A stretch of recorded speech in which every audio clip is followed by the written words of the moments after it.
या नरेंद्र मोदी जैसे देश के गद्दारों से प्यार करते हैं। हिंदू समाज को यह सोचना है कि वो देश से प्रेम करते हैं या नरेंद्र मोदी जैसे देश के गद्दारों से प्यार करते हैं। सोचता हूँ कि अगर मुसलमान की लड़कियां वो लोग लेकर जाएंगे तो हिंदुओं की लड़कियां कहाँ जाएंगी, कौन लेकर जाएगा? बांग्लादेश हमारे देश का पोता है, बेटे का बेटा है, उसकी भी अपनी एयरलाइन है, लेकिन हमारे भारतवर्ष जो दुनिया की बड़ी शक्तियों में शामिल होने जा रहा है, भारतवर्ष की आज अपनी कोई एयरलाइन नहीं है। इससे बड़ा दुर्भाग्य क्या हो सकता है?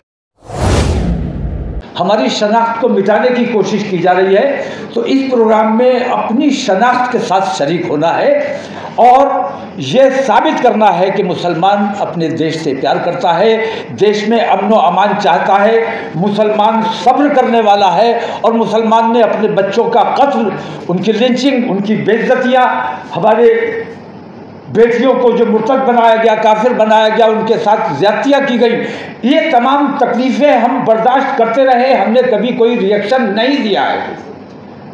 हमें ये बताना है और उस दिन इंशाअल्लाह 29 तारीख को बरोज़ इतवार हमारे तमाम लोग पूरे शांति के साथ, अमन व अमान के साथ इस प्रोग्राम में शरीक होंगे और उसी तरह शांति के साथ वापस जाएंगे। किसी किस्म की कहीं कोई उनके साथ या उनकी तरफ से मुझे यकीन है कि कोई छेड़छाड़ नहीं की जाएगी। हज़रत एक सवाल है, ये इसमें लिखा है आपने, आखिर भारत का मुसलमान कितना सब्र करे और कब तक सब्र करे, इसका क्या मतलब है? नहीं, वो सीमा पूछनी है हमें सरकार से, तमाम पार्टियों से, कि वो तमाम सेकुलर जमातों से हमारी खास ये शिकायत है कि भारतीय जनता पार्टी से हमारी ज़ाती कोई दुश्मनी नहीं है।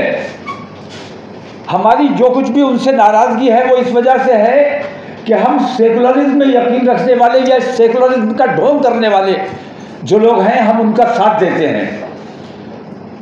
भारतीय जनता पार्टी के 10 साल हमारे सामने मौजूद हैं और यूपीए के 10 साल हमारे सामने मौजूद हैं। इन दोनों में मुवाजना कीजिए कि किन 10 सालों में मुसलमानों का ज़्यादा नुकसान हुआ और किन 10 सालों में मुल्क का ज़्यादा नुकसान हुआ। ये अगर गौर करने, आम हिंदू अगर इस चीज़ पर गौर करेगा तो उसको ये अंदाज़ा हो जाएगा कि मुसलमान को नुकसान पहुंचाने के लिए बराह रास्त हमारे मुल्क को नुकसान पहुंचाने से ये लोग गुरेज नहीं कर रहे हैं। वो तमाम लोग, मैं अपने हिंदू भाइयों से ख़ास तौर से ये सवाल करता हूँ कि वो लोग जो मुसलमानों के खिलाफ मुहिम चलाते हैं, मुसलमान का कत्ल करते हैं, जैसे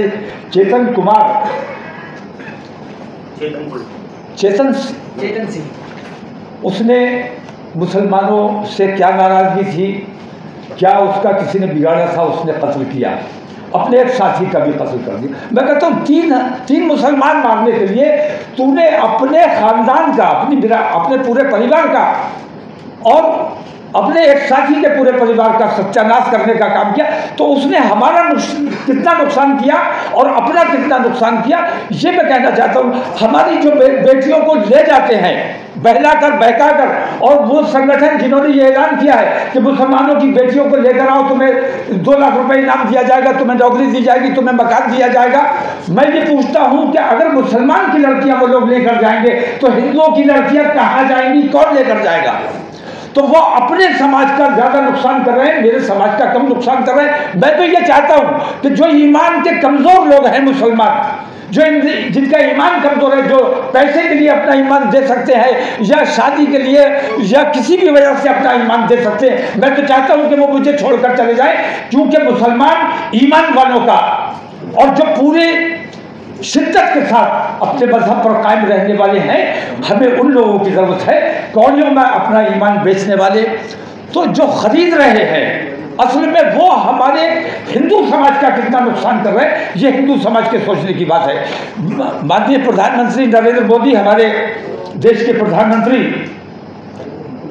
मैं एक छोटी सी मिसाल आपको देता हूँ कि यूपीए सरकार में हमें हज सब्सिडी दी जाती थी और भारतीय जनता पार्टी ये इल्ज़ाम लगाया करती थी कि तुष्टीकरण हो रहा है।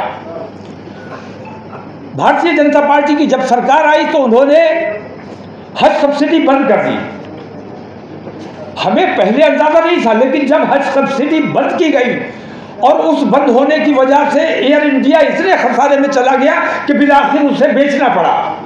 मैं कहना ये चाहता हूँ कि हज सब्सिडी हमें कांग्रेस के ज़माने में कभी नहीं मिली। वो सारी सब्सिडी जाती थी एयर इंडिया को, और हाजियों के पैसे से हमारे देश की एयरलाइन चल रही थी। और वो हाजियों का पैसा जब रोका गया और एयर इंडिया को मिलना बंद हो गया, तो एयर इंडिया इतने खसारे में गई कि बिलाखिर उसे बेचना पड़ा। तो देखने की बात यह है कि मुसलमानों के साथ कौन धोखा कर रहा है और अपने देश को कमज़ोर और खोखला करने का काम कौन कर रहा है। हमारे देश का बांग्लादेश हमारे देश का पोता है, बेटे का बेटा है, उसकी भी अपनी एयरलाइन है। लेकिन हमारे भारतवर्ष जो दुनिया की बड़ी शक्तियों में शामिल होने जा रहा है, भारतवर्ष की आज अपनी कोई एयरलाइन नहीं है। इससे बड़ा दुर्भाग्य क्या हो सकता है। तो इन तमाम चीज़ों पर हम तमाम मुसलमान जमा होकर अपने हिंदू भाइयों से ये पूछना चाहते हैं कि आखिर हमसे खता क्या हुई है, हमने देश का कब नुकसान किया है, हम देश के कब काम में नहीं आए हैं, हमने देश के लिए कब जान देने से अपने आप को बचाया है, परहेज किया है। आखिर हमसे नफरत की वजह क्या है। अगर नफरत की वजह सिर्फ वोट है तो गौर करने की बात यह है हिंदू समाज के लिए कि नरेंद्र मोदी ने जितना देश का नुकसान किया है उतना हमारे देश का नुकसान न अंग्रेजों ने किया न किसी और ताकत ने किया। और जितना मुसलमानों का नुकसान कांग्रेस ने किया है, भारतीय जनता पार्टी 10 साल और सरकार चलाए तब भी इतना मुसलमानों का नुकसान नहीं कर सकती। मैं कहना ये चाहता हूँ कि हिंदू समाज को बहकाया जा रहा है, उनका फायदा हासिल करने के लिए, ध्रुवीकरण करने के लिए, ये दिखाने के लिए। मैं कहता हूँ मेरा एक भी नुकसान बताइए कि भारतीय जनता पार्टी के दौरे हुकूमत में मेरा क्या नुकसान हुआ है, और 1000 मैं वो नुकसान बताऊंगा जो नरेंद्र मोदी ने हमारे देश का किया है। हिंदू समाज को ये सोचना है कि वो देश से प्रेम करते हैं या नरेंद्र मोदी जैसे देश के गद्दारों से प्यार करते हैं। मैं नरेंद्र मोदी को देश का गद्दार इस माने में कह रहा हूँ कि उन्होंने देश को खोखला करने का काम किया है, देश को बेचने का काम किया है, देश को नुकसान पहुँचाने का काम किया है। हिंदू समाज तक मैं अपनी ये बात पहुंचाना चाहता हूं कि हम देश के साथ थे, देश के साथ हैं और इंशाअल्लाह देश के साथ रहेंगे। देश को नुकसान पहुंचाने का जो काम करता है हम उसका साथ किसी कीमत पर नहीं देंगे, किसी हालत में नहीं देंगे। जी सवाल आपसे ये क्या इलेक्शन से पहले वन बाई वन करने से ज्यादा अच्छा होगा। ये आपका वार्निंग है इलेक्शन से पहले? नहीं, मेरे इस प्रोग्राम का सियासत से कोई ताल्लुक नहीं है, ना सियासत की उसमें बात की जाएगी। हमें मुस्लिम महापंचायत करनी है कि इन हालात में जबकि हमारे हिंदू भाइयों को हमारे खिलाफ इतना वरगला दिया गया है सिर्फ सियासी फ़ायदा हासिल करने के लिए, तो हमें अपने हिंदू भाइयों से अमन पूर्वक, शांतिपूर्वक उनसे ये सवाल करना है कि हमें बताइए कि आखिर हमारी खता क्या है।